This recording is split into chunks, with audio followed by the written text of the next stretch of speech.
le tapua inga i le suafa mamalu o le atua le tamā. Le alo ma le angang paia. Samoae. O maia si o tātou tapua i whatasi mai mātou i le nei tai au.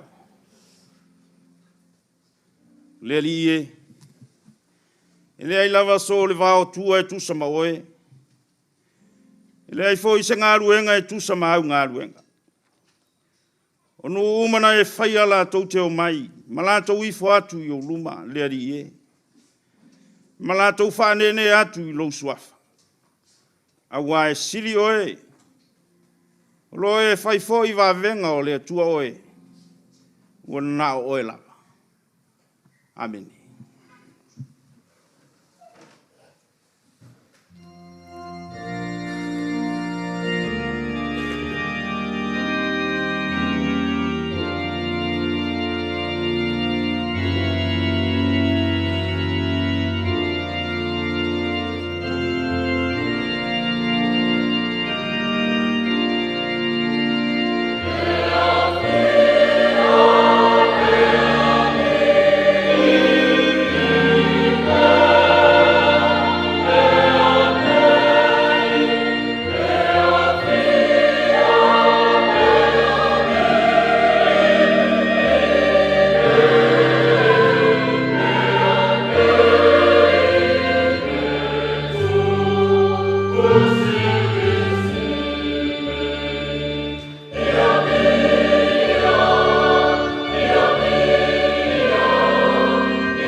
Fai fua lava la mātou tāpua inga whātasi malongo tunu pe au noa ma oe na iai mātou.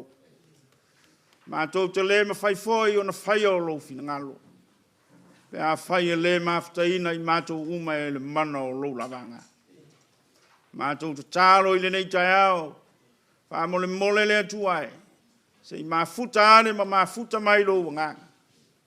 Fai ai o na mātou faia o tāpua inga i le ato toa ma le whamaoni e te tauai. Whapatiso ma whasau loto so i fua tāpua i o lo tunu. Lo lava suafa ke riso o mātou wole ma te tālo o tuai. Amen.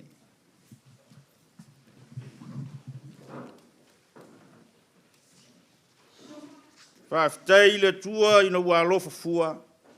O na alofa o tu mau e le liu e whavavau. Ono le vi inga o le atua tātou te pese ai.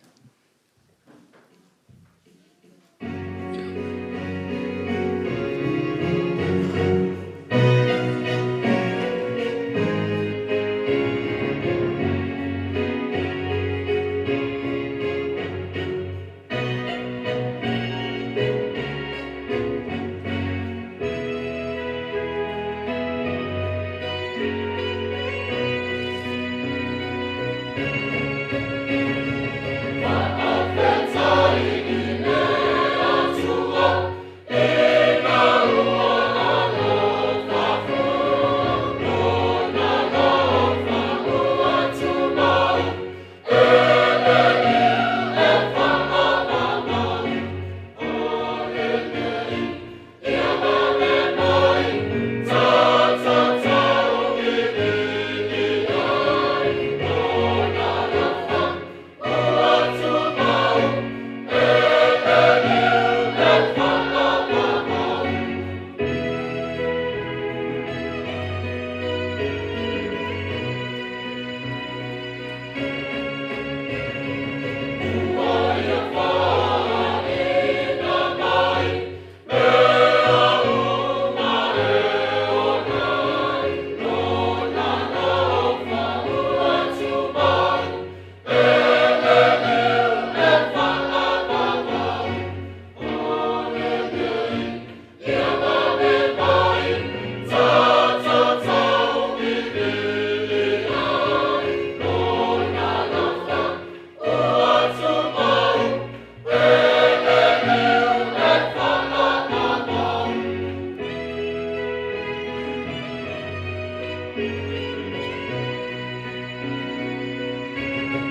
tātou wifo ma wha maulalo i le atua e ala i le tātou tatalo. Tātou wifo ma tatalo i le atua.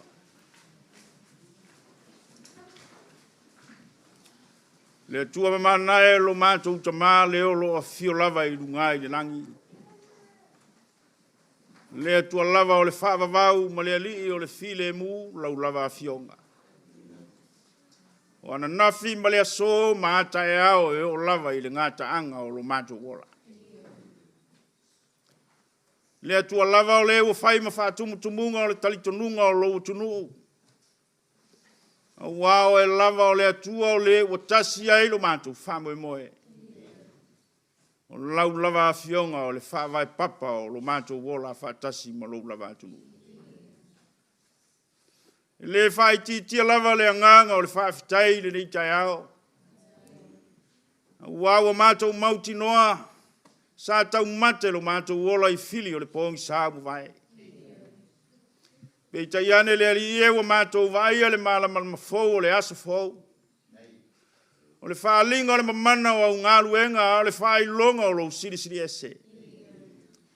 Whailoa i ou lava tangata mai mātou uma o le atua au ai lava o eso se mea i ai lau whanau.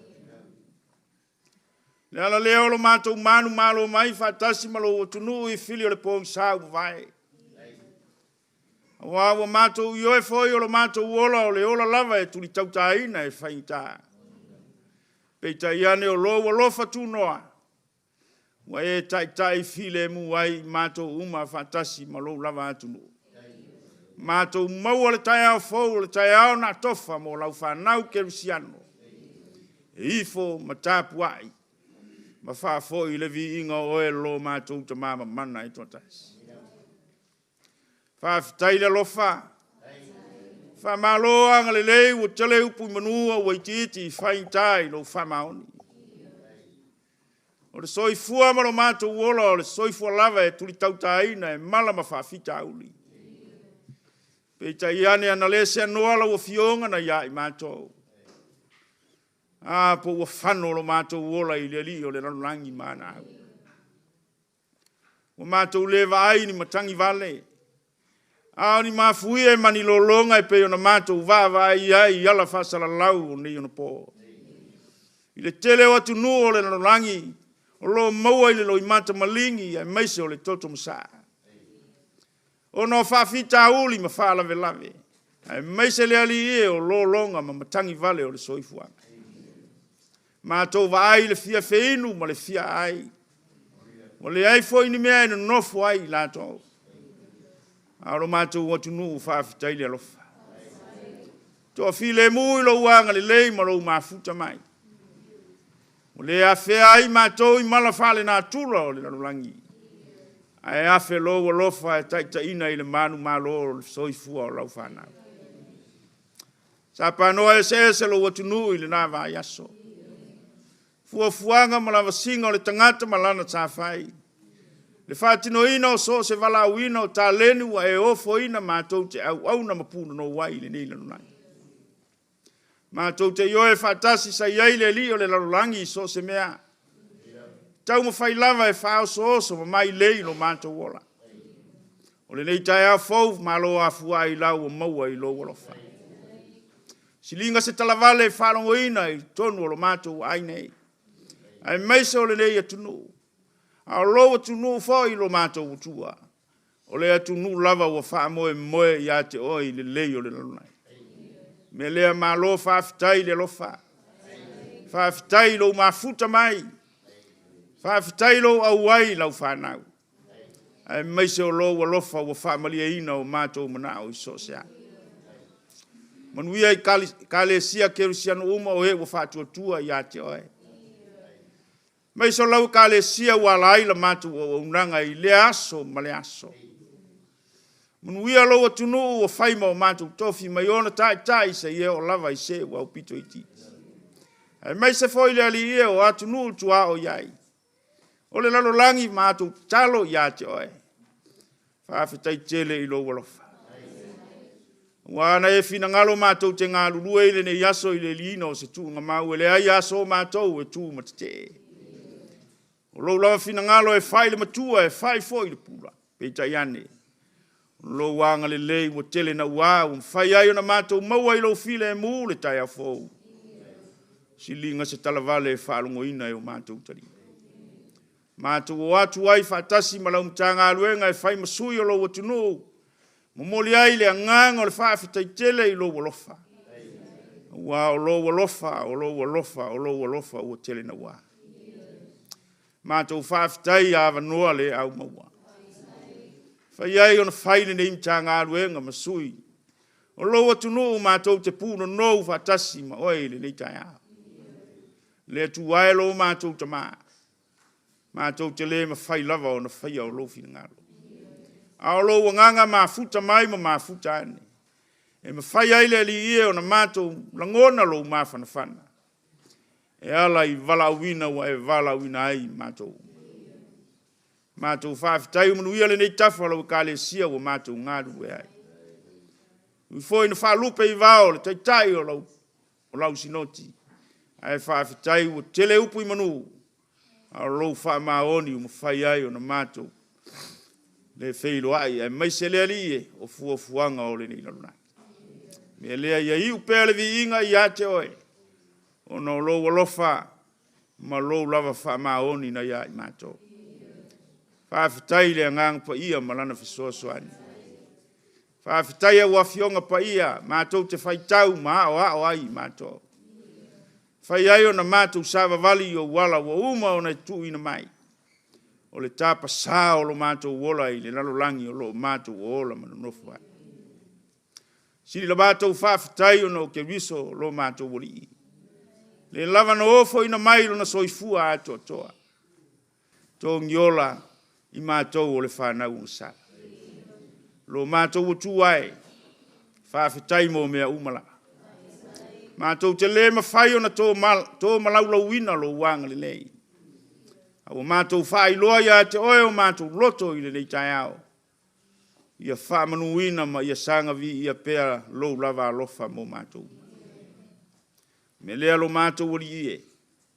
Ia vi ia lava oe i ngā luenga ma whe au o uma o na whaatino. I lo lava mawhutaina o lau whanau i le nanunai. Pangala valea lo mātou utu ai. Mātou te ifo lava mapuno noua o mātou se whanau anga sala i oruma. Mai se foi o lo atu nuu, wa e tō fia i mātou te nofo mauai. Mātou te langona i uleo le aso ma le aso. E mai se le ali i o la mātou tautua pa o i lo fina ngalo. Le a tō foi o na mātou whaatino mātou wala uina. E meise o mātou wanga ma se whaiso o i o luma o lausi la whanga. O mātou te tālo lo mātou utua, o nā oe te sila fia o mātou loto. Se maanga sala lau whanau ele eise me au oa i lausi la whanga. Tālo lava ia Yesu ke riso le na wha maanga loina i mātou. Le na ofoina lo na soifua ato toa. E maanga lo ai lau whanau i le angsa. I le nalulai. Wha mole se ia e wha maangalo i mātou. Wha tasi malo o tunuu. Ai mise o le nalulangi ato. Mātou wala au i le nei tai au le ali ie. Alofa meia i le mātou tāpua ingane. Mātou te le ma whai lava o na whai au lau fina ngalo. Ai mātou te wha moe le mana lilo o lau fiong. Wha matala upu lilo lo malo e tapa sa ai lo mātou ola. Anga le lei le wha fafonga lo utunu. Mai o na ao se ia o lava i nai whanau. O au EKALESIA lo mātou uri ie. Mātou o atu whatasi o luma e nganea mātou whiau. Ina ua mafuta ane ma mafuta mai lo ua nganga mo mātou. Mātou te tālo lo mātou utua. Se ia anga le lei lau whainga malo. Tai ina i le wha maoni. Tai whatasi malou lava nganga. E manu iai wha moenga wha tau to oto le lumanai. Anga le lei au EKALESIA ke rusiano uma o ewa wha tua mai loa moni oe lo mātou tama. Mātou te tālo lava i lo fina ngalo fola i le aso ma le aso. Ina ia mana ma ia malosi fe au o le tala lelei e vi ia ai lau fia. O ai o fia maua lau fisoasoani.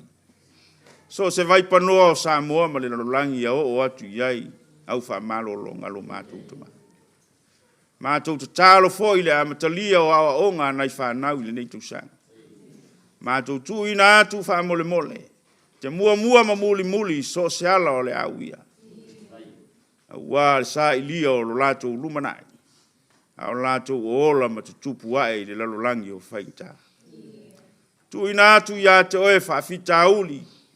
Ai mai se le ali ie. O whaoso songa le ali o le lalolangi. Mātou wa aia i le nei vaita. Wha mole lo mātou tama. Se ia e taita ina pēr ma whamana ina au whea. Whai ai o na te te le fili maana whaoso songa. Ai mai se o mai lei le ali o le lalolangi mai lei ina i le soifua o tupulanga o lo uturu. Ai anga tonu ia te oe o lo fina ngalo lea mo mātou. Talo anga le lei la EKALESIA walai la mātou o. Ma i ona tai se i o lava i se wa upito i titi mana i mātou whanau. Lea tu ai o e lava e manui ai le soifua malo mātou wala. O fe au mangaruenga mataleni o anga vau e whao ngai nai le soifua. Lea tu ai mana i lo lava ma futa. Ato atoa fo i lo mātou vai. Ina ua mafuta mai lo nganga e tapena i mātou i so se mea. Talo lava mo au wha manu yanga mo lo tunu. O tamau ainga o whaung soloi lo nofu ali. Le ali ie wha mole se ia efe soa soan. Wa le luma nai whaia pea o lau wha nau i le lalunai. O ai o fia maua lau soa soani le ne yaso anga le yatu. O ai foi wa fea i lau wala au pa ia wha mawhana whana le anganga o wha mai se. Mātou wala au le alu o le tala le leile ne yaso. I alu male mana le upu fola au walo o tunu. A mātou whaitau o fionga o ao mai. A mātou wha soa i lo fina ngalo. Mātou te vai ma whatau wala. Ma futa mai lo wanganga e tapena ina lo mātou ngao. Ina ia mawhai o na mātou whaia o mea uma e tusa ma lo lava fina ngā. La mātou te tālo le ali ie. Tātou woi whai unga o whiau mga aruenga i le nei masina. Ai meisa le whai ngā malanga a mata lo tunu i le nei tusanga. Mua ma muli so se ala o le au ia. Mātou wala au lea i le nei tai au. Whatasi ma le tele o mātou manao. Tu ina atu e whaia pea lo fina ngalo. Au lava o la mātou whatau ana. Yesu ke riso o mātou ole ma wala au tuai. Lo mātou ta mai o i langi. Lo malo. Whaia lo fina ngalo i Fwai mai a te mātou i le aso nei o mātou mea ai e tau mone aso. Ngalo i a te i mātou wangsa. E ona mātou foi ona mātou wha maa ngalo ina atu i e wanga leanga mai a te. O foi e te taita ina mātou le wha ausoso. Ai leanga. Wai o le malo mani. Toa malevi inga e wha vaula. Amen.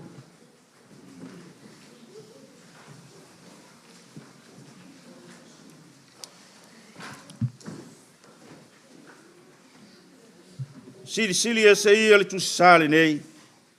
Wha malama mai mea uma e lelei. Lua se lau fitu sifuru ma le iwa le vi inga o le tua.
O le faitauina o afionga pa ia le atua. Ma wale tusi faitau ma li whengai nga tuai. Tusi o e soto ilo na mata upo e luas fun marfa. A mata ona faitauina mai le fai upo e iwa. Se ia wha pau mai le fai upo e se fun marvada. Luas fun marfa le mata upo le tusi o e soto. Wha ngā tātou tusi pa ia, tātou faitau, fe lafo ai mai le fai upo e iwa. Se ia wha pau mai le fai upo e se fun marvada. O a fionga le atua. O na wae leo Mose, ma Arona, ma na tapu, ma aviu. A toa matoia ino Israelu e toa fitu nga fulu.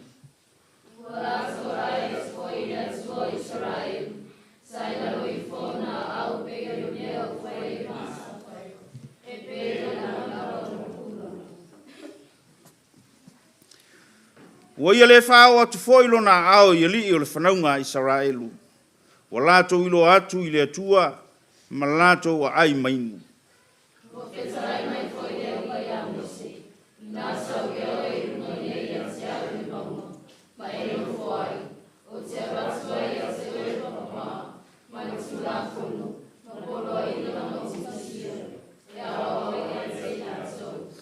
Ona tulai leo Mose malana au auna o Yosua. Na lua leo Mose i le maunga. I le maunga o le atua.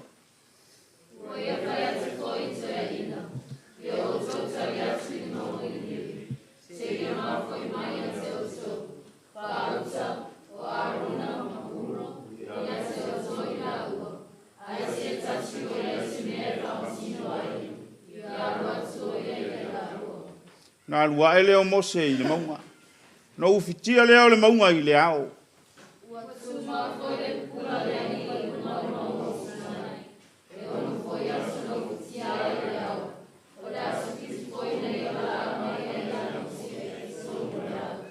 O le tino mai foi o le pula o le li. Sa pei o le afi maa ai le tumutumu o le maunga. I luma o le whanaunga Israelu.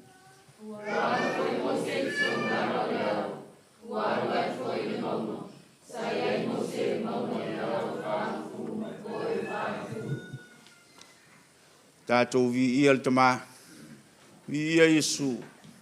Ia vi ia le angang sae o i le whaababa. O le vi inga o le tasitolu pa ia.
Evangelia Yesu ke viso no famau mawina e matayo. Matayo ilono tau pues fur malfitu. A mata ona faita wina mai le fai upu mua. Se ia fa pa mai le fai upu es fur maletolu. Evangelia Yesu ke wiso na whamawina e mātaio ilo na mataupo e sifuru malafitu. Leo na toi whao ngā tātou tūspaia tātou toi whaitau whelafalafo ai ai. Mai le whai upu mua. Se ia whapau mai le whai upu e sifuru malatonu.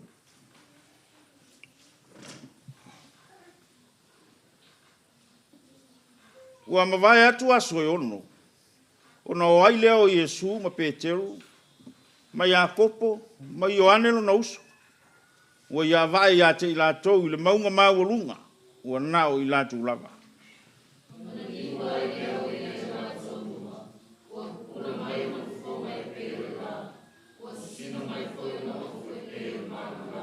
Whauta foi. Whaali mai Mose mai Elia ia i latou. Ua latou whitauta tala i maia.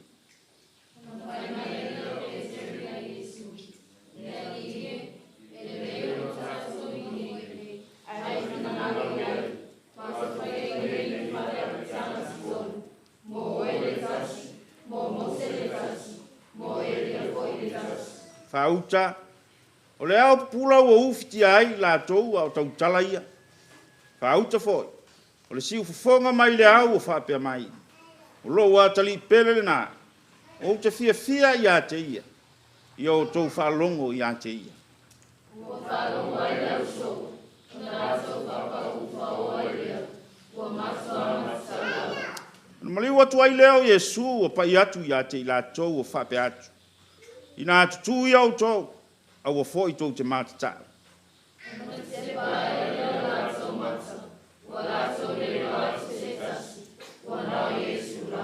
O lātou o ifo i le maunga. O na mawao atu ai leo Yesu ia te i lātou o whape atu. Au anei o tau tau atu i stasi le mea na vaia. Se ia toe tū mai lea tali o le tangata mai e woti. O na pesi mai leo na so ia se ia. O whape mai whanai ia ona tali atu ai leo Yesu ia te i lātou. E mua i sau lava e lia. Ma toe fuatai mea uma. O se whai ati a se o sau. Ua mawai o sau e lia. E lei lo foi o ia e lātou. Au a lātou whai a te ia mea uma na SOLOSOLO iai. E whapea foi a te lia o samasa. O le a whasina e nei lātou. Ma le foi upo e sifun maritolu. Nei loa ai lea e lau so. O Ioane le paptisa o feta lai atu. Te i lātou. Talo lava i le nganga o le atua. Wha malama le whaitawina o na fionga mai le whenga ingi tuai. A toa ma le whenga ingi fō. Mai tu maupea i a te ia lona lava vi inga. Nei e o i le whaavava. Tātou tau.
sila alofa mai o e lo mātou tua. Le atua lava o le na saunia le taunanga ola mo lau whanau. Mātou te le ma whātusa tusa lea. Iou ta mau ainga na i ofo ina mai e soifua ma o mātou olai.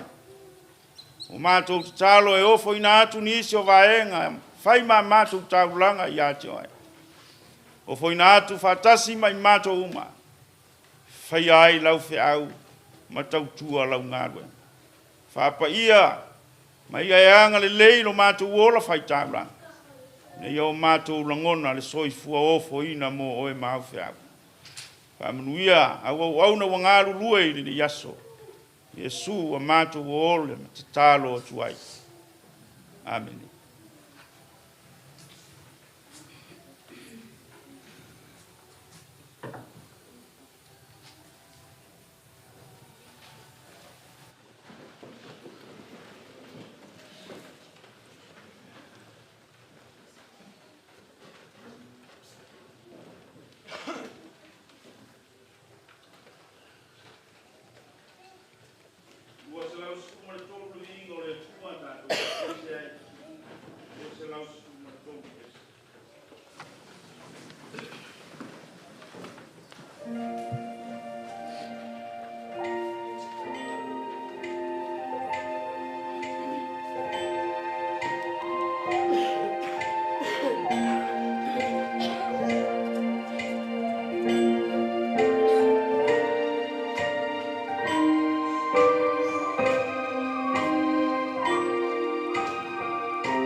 i le suafa mamalu o le atua o le tamā.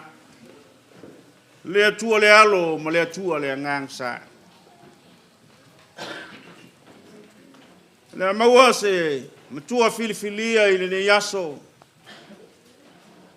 Mai le tusi o le whengai tuai sa whaita wina. E soto ilo nam tā upu e lua se fulu ma le whā. Ua filifilia le whai upu e se fulu ma le lua. Whai ma au au o ma whauwhaunga i le ne yaso. Ua se inati whale anganga mo oe lo watu nupele i le anganga.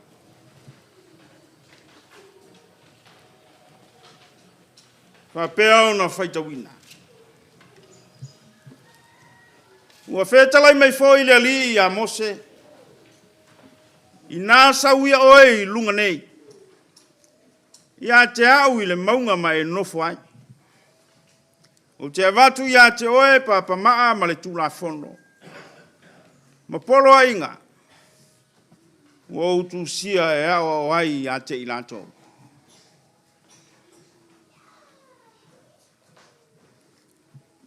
Talai mai foi le ali a Mose.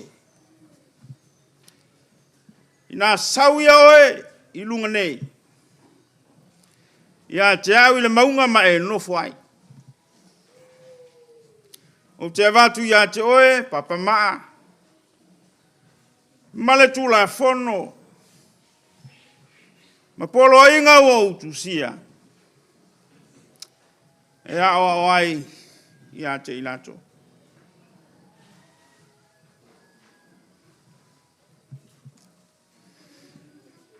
E iai le polenga i le matua. E iai le polenga i le matua. A wā ma whauwhau i le talitonunga whawhea ngai ngatuai.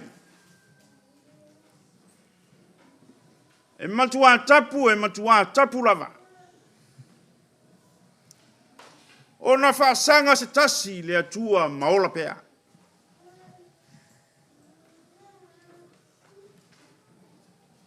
E matua tapu, e matua sa, e matua tapu lava. Ona whaasanga se tasi i le atua. Maola pea. E matua sa. E matua sa lava ona whasangai se tangata ola ma le atua. Maola pea. Aisa. Wa ai se whea ngai ma le atua. O le atua lava o le tupu. Na tupunga i lana lava pule whaitalia. O le tupu o le langi ma le lalolangi. O ai e se tu samaia. O le whaao mea uma. O ia lava o le ali i ori.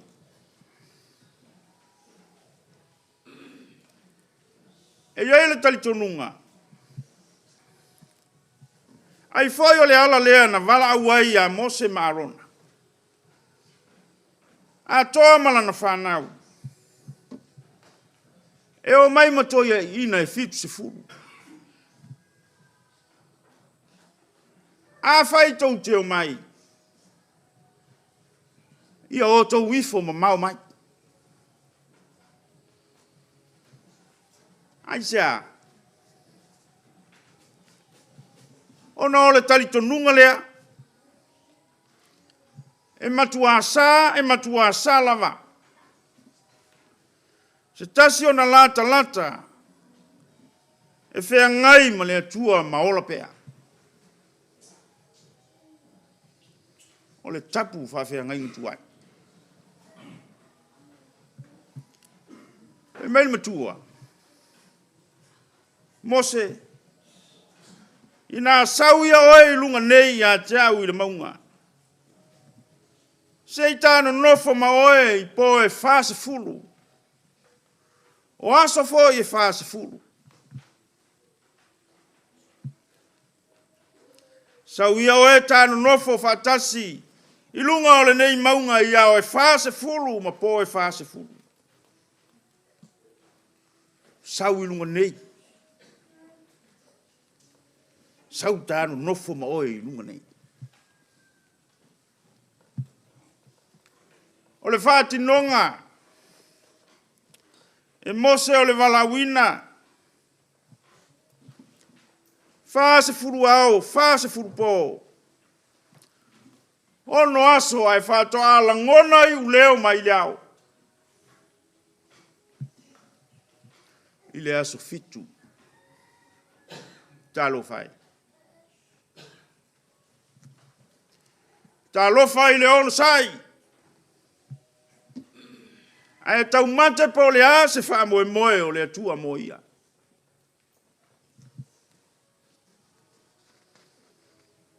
Talo fai le au. E pei e whaulinga mai na matua. Ua te tala sa. Ua matala tapu o le langi. Ina ua malele le ali. Mose. Sau ia jau.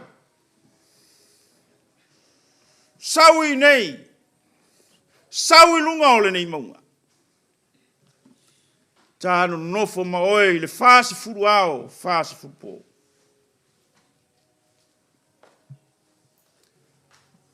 E iai,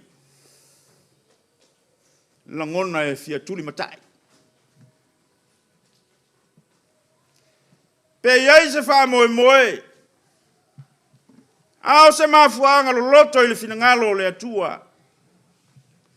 Mafua ai o na tatala mam. Ma matanga tapu. Ma sao le langi. Pe iei se wha moe moe o le wala uina o Mose. E alu atu la te nonofo wafu ai o na tatala tapu. Ai maise o sao le langi. Ai sei wha longo le au auna. E ui lava ina le whaingofi e.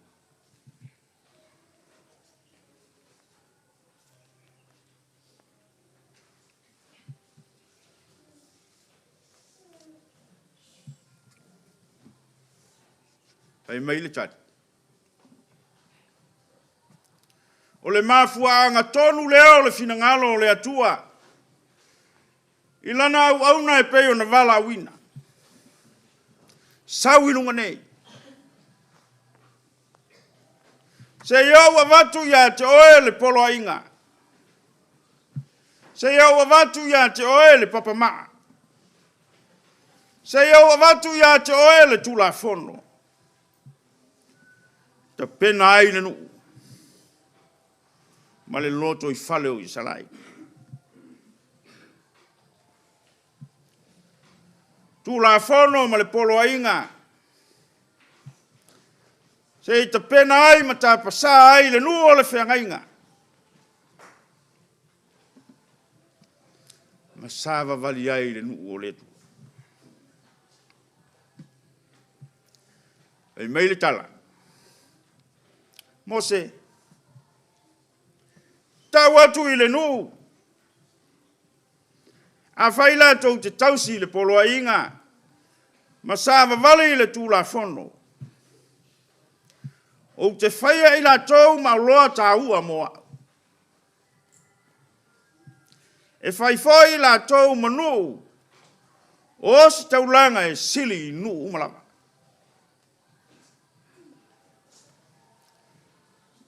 Whai ma o loa ta ua mo Yesu.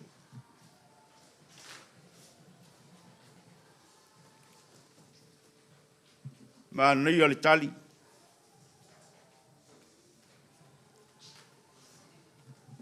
Awa alu.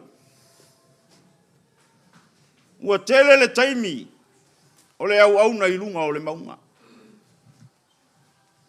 Ai ua twa malia ina i le tali. Ina ua te tala tapu. Ma ua matanga saa o le maunga pa ia. Aia, le tapa sa ina o le nuu o le whengainga ma le atua.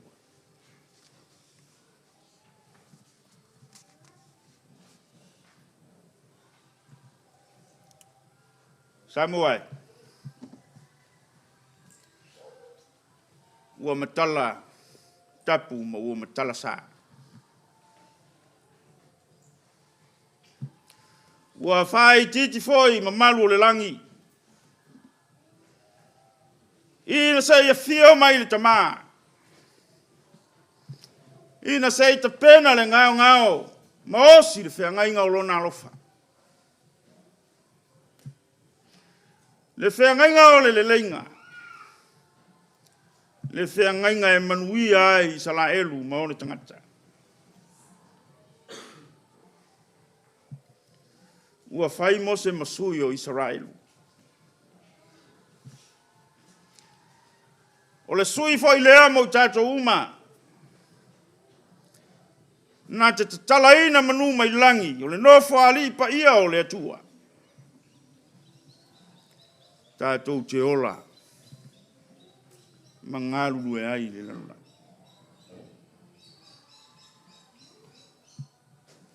E mei le tala. O le afio mai o le tamasa o le langi. Sei fasa ngai ma sei feilo ai. O le wha moe moela o lunga le nao le whea ngai ngā. Na polo iai ia mose a ruatu i lunga o le bangu. Ile male nei. Whai mai a whai e tausi. A whai e ola masava vali ai le nu o le atua. O le mawhai foi le nā o le ki. E whasanga iai ma le atua. O le tupu o le langi ma le nanonai. O le wha moe moe o le tūlafuni. Ma le wha moe moe o polo inga. Ina ia mo mia, ua mo mia se isa la elu tu mamao. Leo toe mo mia se isa la elu tu mamao. Leo toe mo mia foi se nu. E ifo mamao mai. Pe yo mose marona malana whanau. Ua te tala tapu o le langi. Ua matala sa o le maunga pa ia o lona fina ngalo ia manuia lona nuu. O le langona fo i leo o le nei fiafi. Mo mia se sa moa whialo ai. E mo mia se sa moa whisila whai. Se sa moa e whalata lata i le atua. E leo toi mo mia se sa moa whetu iai. Whetu iai whaia o le pō. E fia sila sila i se atunu e whialo ai mata. Fia sila sila i se atunu e whialo ai loto. Fia sila sila i se atunu e whialo ai nangona. O le whai longa le nao le tātou tali atu. I tapu ta tala o le langi. Masa o ta tala mai e le ali i mo tāua. E le mawhai o na tu ua o le menei. Ta moai. E te sila fia le mafuanga. Na le mawhai ai. O na whawhisa ngai mata o le tangata ma le atua. Mafuanga na mafua ai. O na le whea ngai le atua ma le tangata. I le tū whawhea ngai ngitu ai. O le tangata lavaia. O le tangata angasala.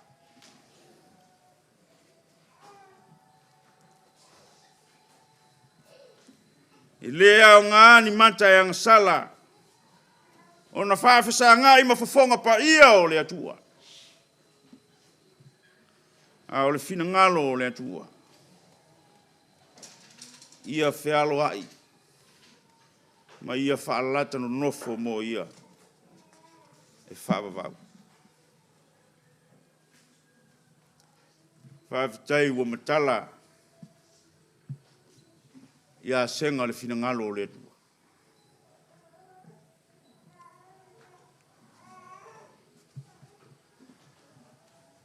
Te manatua stasi o tala.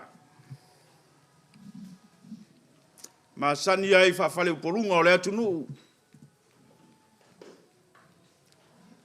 Le a le whamatalaina. Le a matanga o le tala e fia whaonga ina si vaenga. E whai ma. Fe au tā ua o le reitaia. Pe mai au tau mawhai. Sina le tau vela e saili. Lana mana mea o tulowena. Na alu mua i le manu mua. Silinga taliseu. E mai leo le manu na saili mua iai e alu i le senga.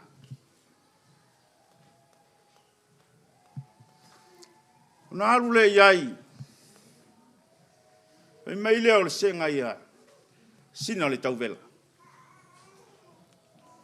Sauia tāo i le papa i ngala. A mawhai ona e si le o ngala au. O lo ta oto i lunga o le papa. E tu ia i le papa. Ina ia matala. Ona tali le leia lea o lomana. Papena ona whaia e sina le tau vela. Ma tu ia i le papa. Tu i whaatolu maiu ina matala mai. Pa mai le tala le senga. Ma ai le ngasolo mai e tangata. Ai va ai atu loia atu lau ina. Ona e alu lo le fusi mai. Ai e vavi.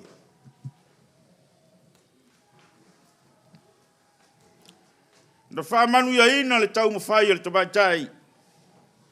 Ma toi whei loa ia ina malana mana mea. O na maa whau leo le tabaitai sina le tau vela. Pe wha pe wheo na mamoli se whaafitai le senga. Te meili tala. Ua fo i male ula. Ma wha ula. Tala lasi Samoa. Lea iai le mea mumu. Po le ula mumu. O lo ula i senga. Lea iai le upu.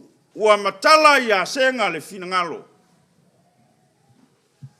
Po ua matala ia senga. Le ana na i le papa i ngana. Whaafita i le tua. Ua matala ia senga non finangalo. Ina ia sau i lalo e ofa tasi maora tangata.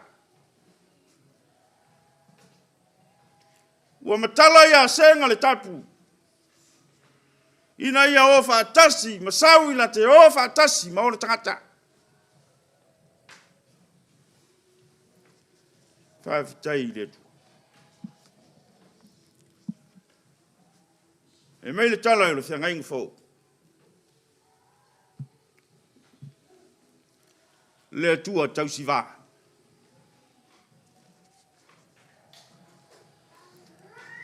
Le tua whaatumu vā. Na te whaatumu le vā tangata. Whaatumu i le fia ma le oli o le manuia o lona malo.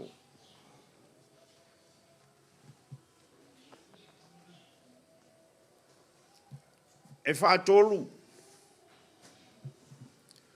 Ona ave le tua Peteru. Ma Ioane ma Iakopo. Nā tau te o i le ngāruenga. Mua na o i le fale o iailo. Ma wha mata ai le toi whatuina e Yesu. O le afa fine o iailo. Lona lua. Na ave Yesu Peteru ma Ioane ma Iakopo i Getsemane. Ma wha iloa ai na e le ri.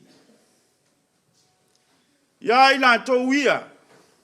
E peo i la tau o le au tau pule a le ri. O i o te oti ai.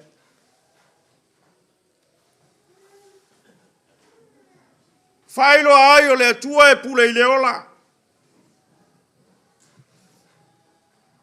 Le atua e pule i le oti. Le awa o i le lono tolu. To e fina ngalo fo i Yesu e vatu i lungo le maunga. I mai le tala. Sei moli mau, ma sei fai la tau ma moli mau o lona fina ngalo. O ana fe au. A toa mana ngadwe. A le tala o le fianga ingutuai. E wha valu, na alu mo se i le maunga. A le wha ono lea i le mta upu lea sa whaita wina.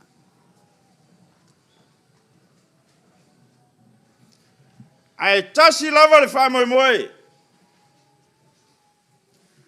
Se i matala i a senga le fina ngalo le atua.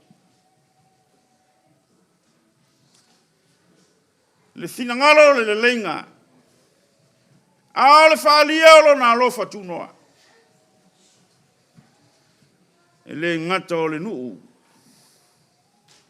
A o le tangata. E le i whaingofie. O tātou iloa Peteru.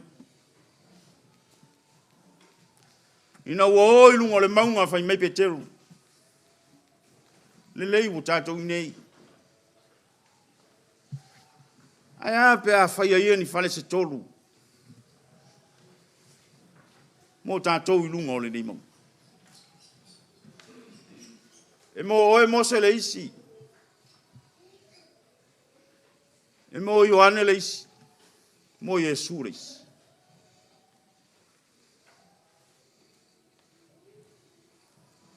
Ai ape a whai a ia o ni whale se tolu ilunga o le nei maunga.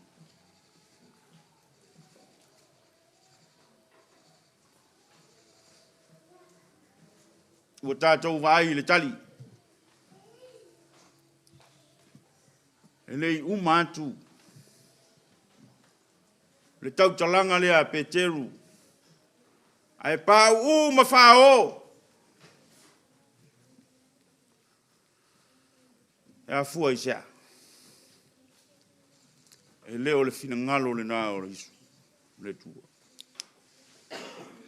Whalongo. O loa tali pele le nā ia o tau whalongo i a te ia. O loa tali pele. O loa tali pele o te fia i a te ia. I o tau whalongo i a te ia. Nā le winga o le. Mana au Yesu e toe fo i lalo. Le anga e le a mataina i lunga le whiau.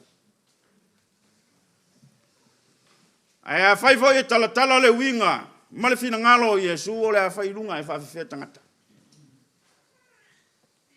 Toe o i lalo. Toe fo i lalo i le au vai maunga.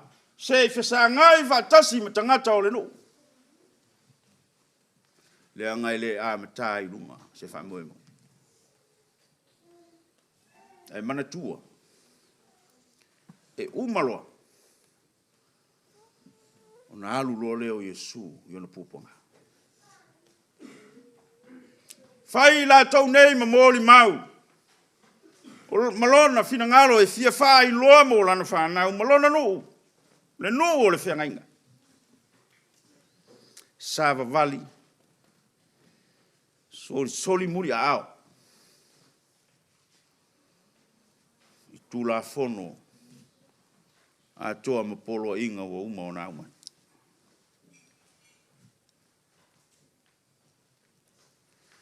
Mai le manatu o le nei. Aso lo il tusi faita waso ale EKALESIA METOTISI. Talia le malama o ke riso mawhaalongo i leri. Talia le malama o ke riso mawhaalongo i leri. A talanoa i le malama o talanoa i a Yesu. A talanoa i a Yesu o talanoa i le malama. E le malama leo le au.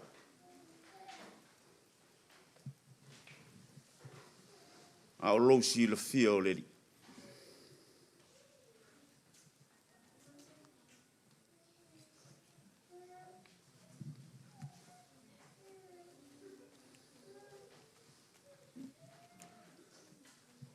Ua tele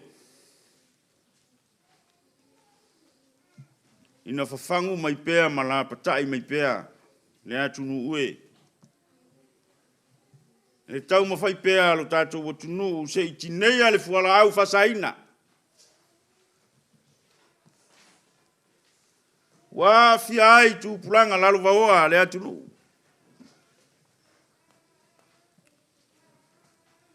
Wa le mawhai i le aso ma le aso.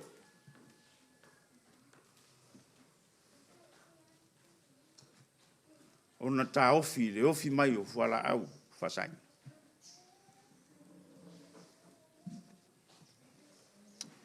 E mai le autu o le nei aso.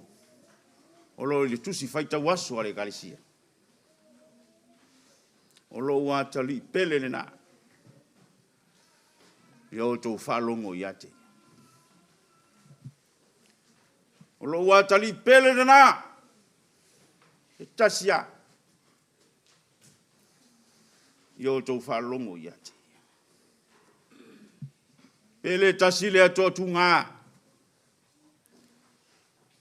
O le me fai ai ona sairi le ami o tonu e pe ona whalongo longo i ai le aso ma le aso. Ona ua tele a tātou pele.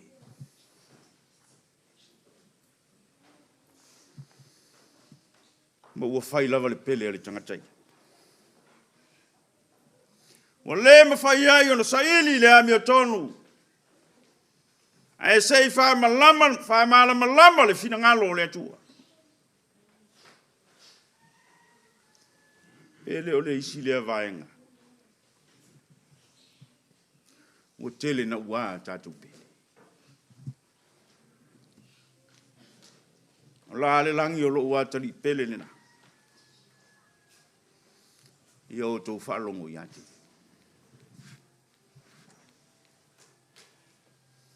Whalongo lata. Whalongo e lata i au tafa o ke riso. E matua le leia i lau whalongo.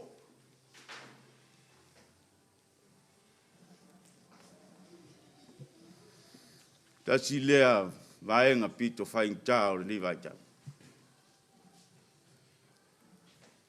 Ma tele le ta whalongo i le media. We whalongo i saute masasae o mātū masasifo. E mai lau tū o le nei sa. O lo watali pele le na. Ia o tō whalongo i ate. Whalongo i leri. Tasi ai afe. Nā uina mai le lalolangi. O ia o le malama o le lalolangi. Le na ofo ina mailo na soifua a totoa. Se i whaola li tangata angsa. O le na ia te tala le sao maunga. Ai whaifo manu o whengai. wala na whanau i le lalona.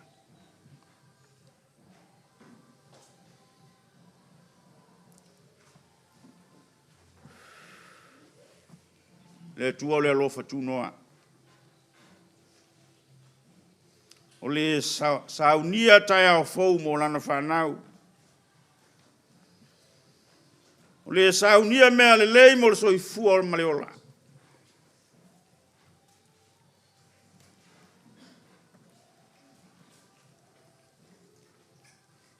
E o ai le tunga mau. Na whalongo i leri. E o ai le tunga mau na matala. Matafia sea le poliuli a tafa maiata o le malamalama. Tā tupu fau mo le soifua ma le ora o le tangata.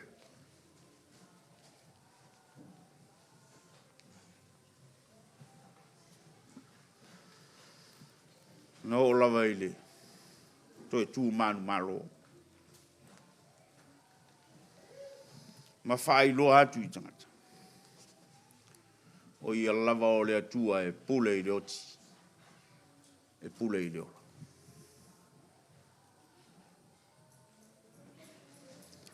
Whalongo. I le atali pele e tō tasi. O le na ofo ina mailo na soifua a totoa. Se i tō ngiola. Ma wha ngalo i tātou le whanau usa.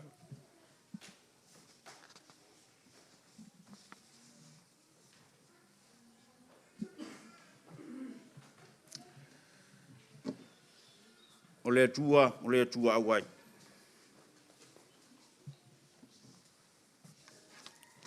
Na te le tu ua tātou whapei oe ua mātuoti.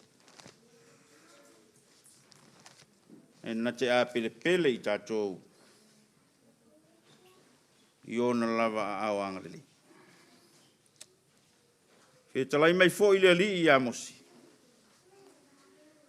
Na sau ia oe inunga nei a te au i le maunga. Mai e nofo ai.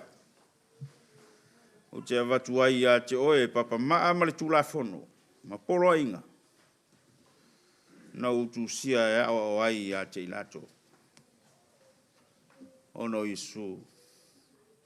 So i fua ma yamui. Amen.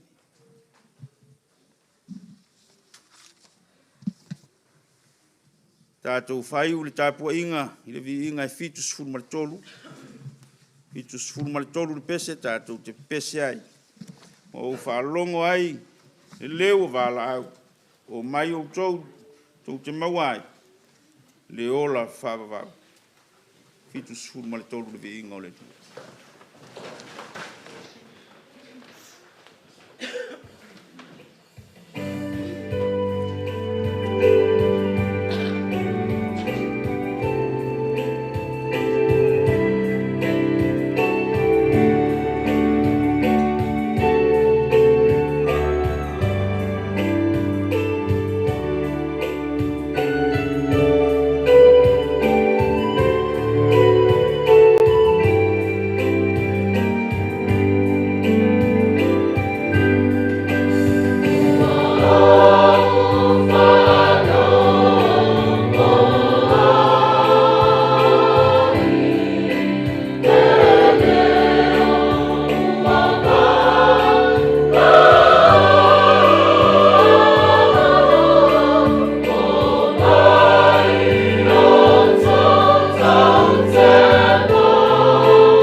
Samo uma malela lolangi ya toa lo manuia le tua le tama. E lo fa male file mu o Yesu ke wiso lo lavalo. Atasi male mafutanga ma lo lava ngang paia. Nei ma ya tu ma wai o i le fa vau lava. Amen.